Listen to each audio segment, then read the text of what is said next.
afternoon? I would say probably between 5 and 10 people, but a lot of people watch it on YouTube later on. Right. More and more people have been telling me that they've been watching it while they drive, so I have to work on that. Hopefully it's just audio. Good morning, everyone. Good afternoon, and thank you for joining us for another edition of Mondays with MendyD. Today we're going to talk about an essential subject, and that's the subject of struggle, because one constant in life is that we are always tested, time and again, and how we survive those struggles really defines who we are. Not just the fact that it allows us to continue to live and continue to produce and hopefully continue to achieve our task here on earth, but actually how we go through the struggle, how we experience the struggle, how we deal with the struggle, the meaning that we find in the struggle really says a lot about who we are and prepares us for the life that we lead thereof. So today specifically we're going to talk about the sweet smell of struggle. What are the benefits to a life filled with struggle? Because if you believe in a creator and you believe that you're here on earth for a reason and a task, well, couldn't you achieve that task and accomplish the goals set for you here on earth a lot easier if you didn't have to struggle as much? And so if God created you with a purpose in mind, why not design you and design the world in a way where there were no struggles? And we could simply just work hard and do whatever it is we have to do. If you were running a company and you set a mission for your employees to hit certain benchmarks and accomplish certain tasks, undoubtedly you probably wouldn't give them major challenges and obstacles along the way if you didn't have to, because you wanted to get the work done as quickly as possible. Well, why wouldn't the same logic work for us here on earth in our very important work to perfect the earth? Why not make it struggle-free? So as we do every week, we're going to be looking at a lesson gleaned from the weekly Torah portion to try and guide us through this discussion of how we deal with struggle. But before we do, this concept of struggle is a universal concept. And regardless of whether you're Jewish or not, religious or not, whatever you might believe in, everybody knows that struggle exists because it's not an external idea, it's an internal idea. It's right there inside of you. You feel it, you hear it, you sense it, the constant struggle between left and right, yes and no, forward and backward. Dr. Sigmund Freud, noted father of psychology, or I should say modern psychology, would often say that the mind has two components, the it and the me, or as it's known in German, das Ich, which means the me, and das Es, which means the it. And these two components exist inside of the body, and the it component is the part of the mind that exists when we are born. It's hardwired into who we are. And then as we go through life, the me component tries to make decisions based on the environments that we're put in, the situations that are presented to us. And that's how you become who you are, based on those decisions. And then you have the super me, according to Dr. Freud. The super me is the conscious. So you have the conscience over here on one side, trying to encourage you to be moral and ethical and so on. And then you have the it over here on the other side, your basic ego, which serves pleasure and desire and craving and so on and so forth. And then right in the middle is you, between these two extremes, trying to make a decision. So Dr. Freud was not a quote-unquote religious person, and even he understood the vast importance of this struggle that exists within human nature. So everybody sees the struggle. Everybody understands the struggle. The question is, what's the value in the struggle? Why is it necessary? Is it something that was simply born out of the fact that a human being has different components to their brain? Is it purely based on the structure of our psyche? Or is there some deeper spiritual significance in the struggle that exists between each and every one of us? So, if you go all the way back, your parents, go all the way back to Adam. Adam, first man, no other human being exists according to the way the Torah tells us. And Adam struggles.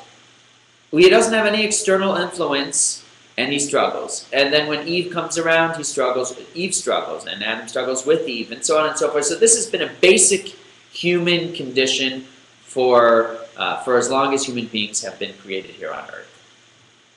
How do we find the significance in the struggle? That's today's goal.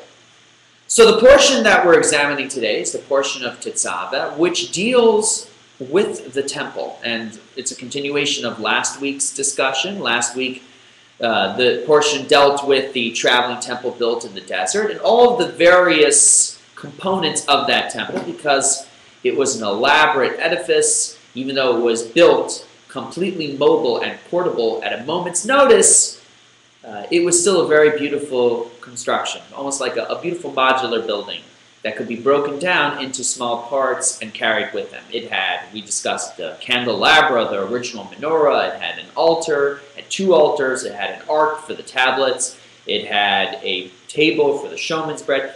These are all the various components. And that was all articulated in the portion last week. This week's portion continues and talks about some of the tapestries, the garments that the priests wore when serving in the temple, and completes by explaining how they used different parts, different vessels, and different garments in different parts of the service. Fine. At the very end, it says that once the altar was completed and once the vessels were completed and everything was done, then it says that God's presence rested in the temple. Just like when you go to a synagogue, you understand that because this place has been designated as a spiritual zone, you feel a little bit different when you enter into a spiritual zone, regardless of what place of worship it is and what religion you are. St. Jude, the temple, the fact that it was designated for an exclusive spiritual purpose gave people a greater sense of connection, a greater sense of spirituality, and even revelation when they would enter the temple. This was the goal and why they built the temple. However, after it completes the entire discussion, it leaves out one item, which seems very strange. It makes sense to list all of the various vessels, then list all of the garments, go through the service, and then say it was done, and it became a spiritual oasis. However, it leaves out one component until the very end, and that is the component of the golden altar. Because there was 2 altars built in this traveling temple. One large altar that was 16 feet tall that was set aside in the outer courtyard.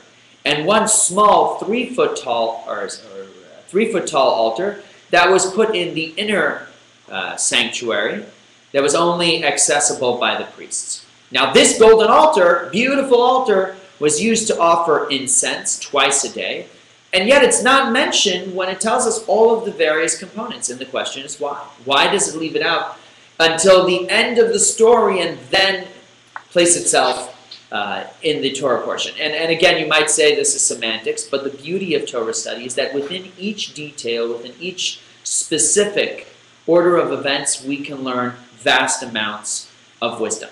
So why is it that here, this specific golden altar, this small golden altar, is not enumerated with the rest of the items that were used in the temple? Why is it special? What's so different about it? And indeed, we see that it is a special piece, a very special piece. Later on, as the Jewish people are traveling through the desert, there's a major rebellion that happens. Moses' nephew, a man named Korach, decides to fight the leadership. And he says, Moses, why are you better than everybody else? And he goes off on a tangent, and he becomes quite blasphemous. And unfortunately, a plague breaks out, and he and a lot of his followers die. How does the plague stop? Because Aaron goes and offers incense from this altar, and the plague stops miraculously. And there are other events that take place with the altar, where we see that the altar really played tremendous significance, and was very, very important part of the temple. So you can't say that it was left as the last piece of the pie because it had smaller significance comparative to the rest of the items in the temple. No, no, no. This was a very important part of the temple. Why is it placed at the end? In fact, it says that after they completed building all of the items and they constructed the temple, put it together, and it was ready, they were waiting to feel a sense of spirituality, and it didn't come. It didn't come. They didn't see it. They did not see any spiritual experience until they lit the incense. Once they lit the incense on this golden altar, then there was a greater sense of spirituality that permeated the structure than before. So its placement at the end of the story has nothing to do with the fact that it's less important. It obviously is there for a different reason. And the question is, why? Why is it placed right there at the very end? What is so powerful about this incense? What purpose does it serve that it was able to enact such miraculous events? What purpose does it serve that specifically the incense was the last step before the temple became a spiritual dwelling? What's the big deal with incense? Now, some people might tell you that lighting incense can give you a certain high, it can move you to a separate place, and a different realm. But it's hard for me to believe that that was the goal and the intention in them lighting the incense, and I'll tell you why. Because everybody was actually removed from the temple when they lit the incense, morning and afternoon. Only the high priest stayed, or the priest that was designated to light the incense. So there was no physical benefit that came from lighting the incense to the people that were around the temple. There was no high from the fumes and the aroma that they were smelling. So what possible reason could it be? So in the temple, as I mentioned earlier, there was the outer altar and the inner altar. One was very big and one was small. One was the outer altar, which was built of copper, was an altar that was used by the masses when they brought sacrifices for whatever reasons, whether it was a punishment or an atonement, or if it was to say thank you for something special that had happened. But the inner altar was only for the priest to use, and there was no sacrifices brought on it, only incense. What do these two items represent? As we said last week, every component in the temple was an example of a component in a human being's life. So today we're not building temples, we're not building altars, we're not offering sacrifices. But the way the Torah remains eternally true and relevant is through the comparisons that we find between these items that existed and the items in our lives. So what is the connection between these two altars to our personal life? What do they represent in our service as a human being? The outer altar is reflective of the outer human being, the external faculties of the human being. The inner altar, the golden altar, is a reflection of the inner faculties that a human being has. Every person has outer and inner abilities that are more closely connected with our essence, or more further than from our essence. So why is it so important that we have both? Because a human being has spiritual dimension and it has a physical dimension. And you need to have both. You can't live in this physical world and be successful, be effective at transforming this physical world into something more spiritual, more positive, more productive. You can't do it if you don't have both components. You've got to have a little bit of this and a little bit of that. That's the inner and outer dimensions of every human being. So in the outer dimensions of the human being, there's serious challenge, serious struggle. When you live in a physical world, you are faced with physical challenges. Challenges to support your family, challenges to stay healthy, challenges to be an effective human being and member of your community. Real struggles that exist on a daily basis. In the spiritual world, these challenges don't exist because they're inconsequential. They have no meaning in a spiritual life. So struggle and challenge is something that we find more in the external dimensions than we find in the internal dimensions. Therefore, in the external dimensions, it was necessary on that altar to offer up very physical expressions of a person's connection to their faith. A very physical, concrete expression of what they were feeling, what they were thinking, and using those sacrifices and those opportunities to really connect their physical lives with the spiritual world. That's what was being accomplished on the outer altar. The inner altar, on the other hand, had a completely different mission and a completely different task, because it didn't have to deal with the struggles and the challenges of the average person. It didn't have to deal with the obstacles that the physical world provides. The inner altar was a spiritual oasis, a spiritual zone. There, you simply offered up incense. Incense, which is something very spiritual. It's more, less defined, less tangible. And therefore, it represented a person in a state of pure connection with their faith, with their spirituality, where it isn't necessary to deal with challenge because they're inconsequential. You raise yourself above the challenge. You don't have to deal with it at all.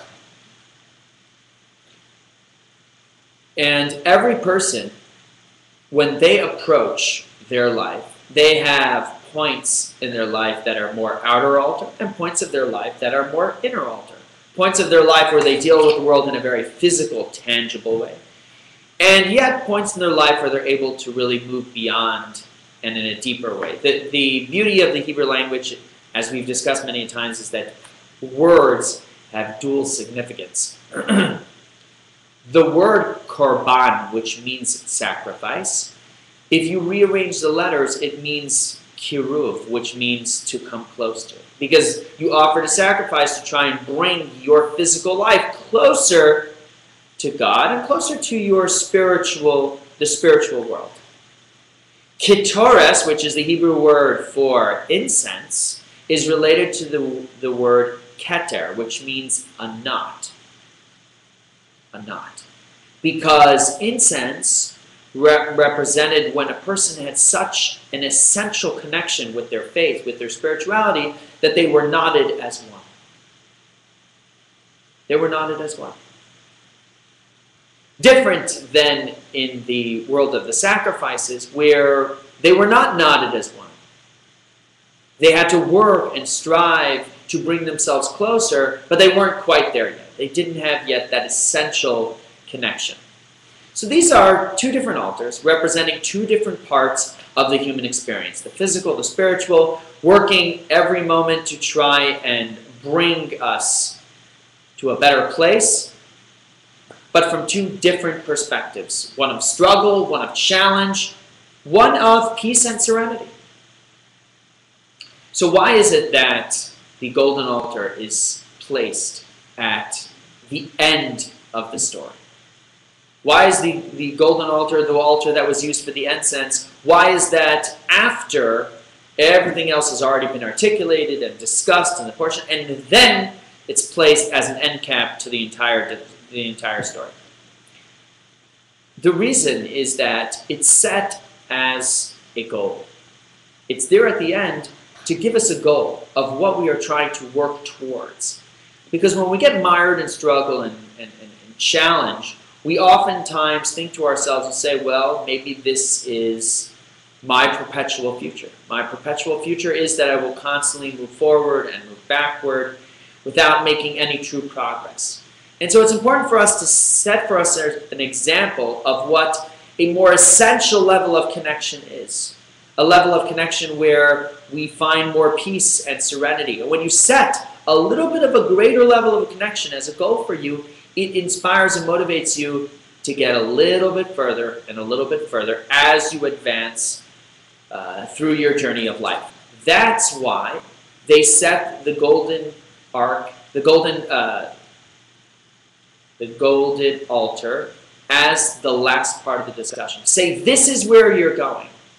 It's going to be a long journey. You're going to have lots of struggles and challenges. You're going to go up and you're going to go down. You're going to be dealing with the physical world, which is messy.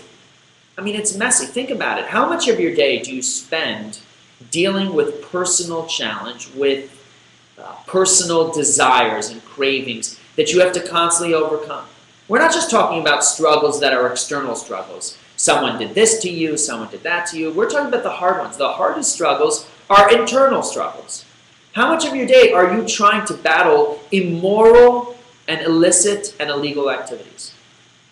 Think about it. We don't express these thoughts to people because we don't want people to think badly of us. But deep down inside of us, we're constantly thinking of things, urges and desires and cravings that are totally off the wall. Unfortunately, it's usually a very limited part of our day where we're truly focused on purely spiritual concepts. Simply in prayer or in study, thinking about our faith, thinking about our blessings. A lot of the day is spent simply trying to keep our carnal instincts at bay. That can be very debilitating. It can be extremely frustrating. And we could start to see ourselves as animalistic beings. That's why the Torah says no. You see that golden altar? That's where you're going. That's your goal. Your goal is to move beyond this struggle and motivate yourself to raise your standards a little bit higher so that you can find a sense of connection where it's greater than struggle, where you become so connected to your faith, to your morality, to your ethics, that you don't have these concepts popping up into your head as much. Because it's a given. I'm not going to do X, Y, or Z. I'm not going to cheat on my wife. I'm not going to cheat on my partner at work. I'm not going to behave badly when I'm around my wife, my family, or whatever it might be. I'm not going to do those things because it's against my nature. You have the power to define your nature if you choose to do so. The struggles are an opportunity to redefine your character. And if you use them as that opportunity, then you come out on the other side of that, not just closer to God and closer to spirituality, but knotted with spirituality. That's what the incense on the golden altar represented. The opportunity for you to become one essential connected being to your faith by redefining what your nature and what your character is. And that's the challenge that each and every one of us have. There's a beautiful quote. It says, "Superior heights are attained when one is taken by the hand and led. But it is more precious when one achieves by their own strength." Sometimes you might say, you know what, if I didn't have the struggle, if I didn't have the challenge, if I was simply told what to do, I would get the job done faster. I would. If my boss came here and said, "Alex, here's what I want you to do. I want you to do this procedure. Here's how I want you to do it. Here's the results you should get." All the guesswork is gone. It's easy. It's simple.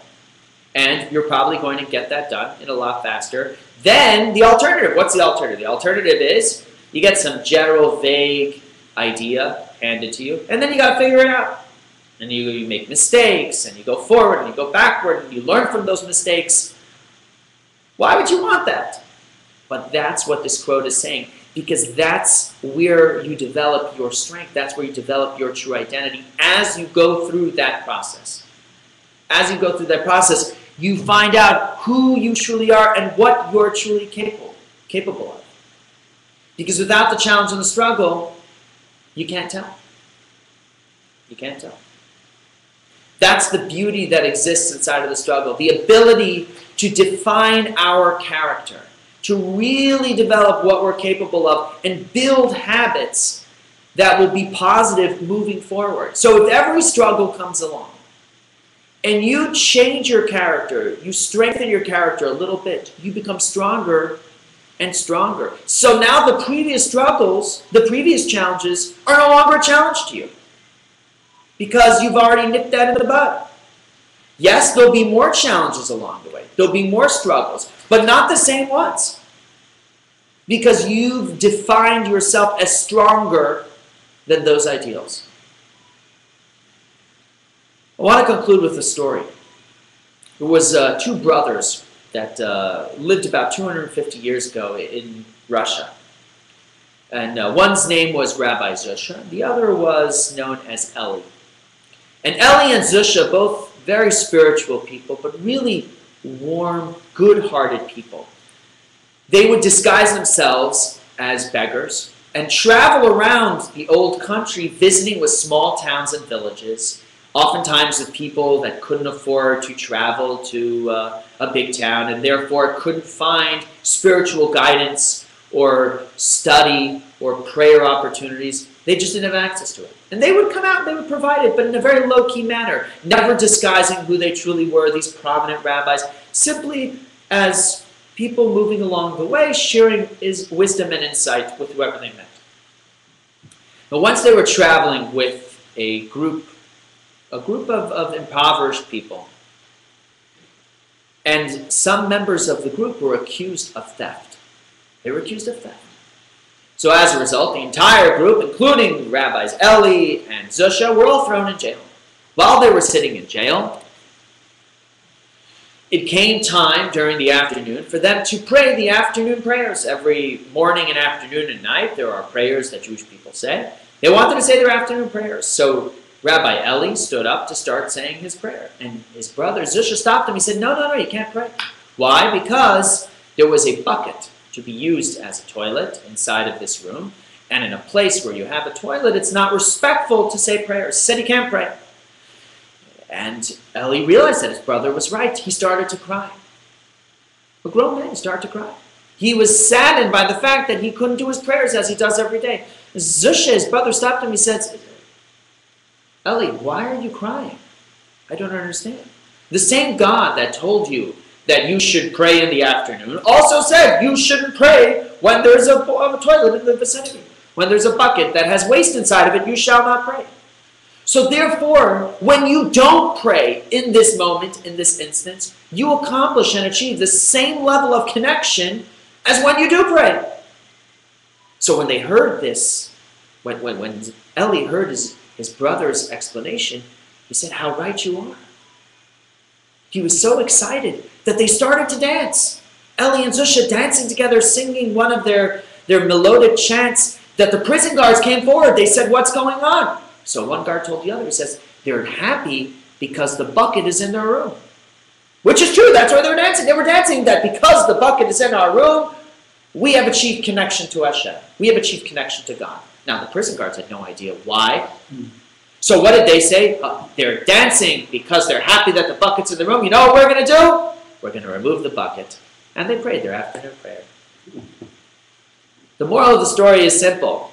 When you go through life and you go through challenge and you ask yourself, if I were in a different situation, I could accomplish so much more and I could achieve this and I could achieve that, you're asking the wrong question. The question you need to be asking is, what can I achieve here and now? What can I do right now to make a difference, to advance myself in my personal growth, in my spiritual connection? Because that's the ultimate of what you need to be doing. Not what Jack does, not what Stephanie does, not if I were healthier, not if I were wealthier, smarter, better looking at a great job. None of that will achieve what you have to achieve right now. So let's start asking ourselves the right questions about what we can do today, in this moment, in this hour, to move ourselves forward. And then every struggle that we find will simply be an opportunity to strengthen our character, to develop what we're capable of, to build good habits. And we will grow from challenge and struggle to challenge and struggle. We won't fight the same battles twice. We'll fight new ones, of course, but not the same ones. And we'll find that after we go through these battles and challenges, we are stronger than we were before. That's the opportunity each and every one of you have. I strongly encourage that you take advantage of it. Thank you for joining today's discussion. Next week, we will talk about happy days. What does it mean to have true joy? How do you find true happiness and true joy in the Jewish perspective? As always, feel free to email any and all questions to askmendy@gmail.com, askmendy@gmail.com. Visit our website, chabadsaltamba.com, for all of our upcoming events. Tomorrow night, we start a brand new course called Being Jewish in Modern Times, 7:30. It will run for 6 Tuesdays. I really encourage you to take up this course. It's going to really deal with a lot of the current dilemmas that people have with how to be Jewish in the 21st century. Have a wonderful rest of the day and all the best.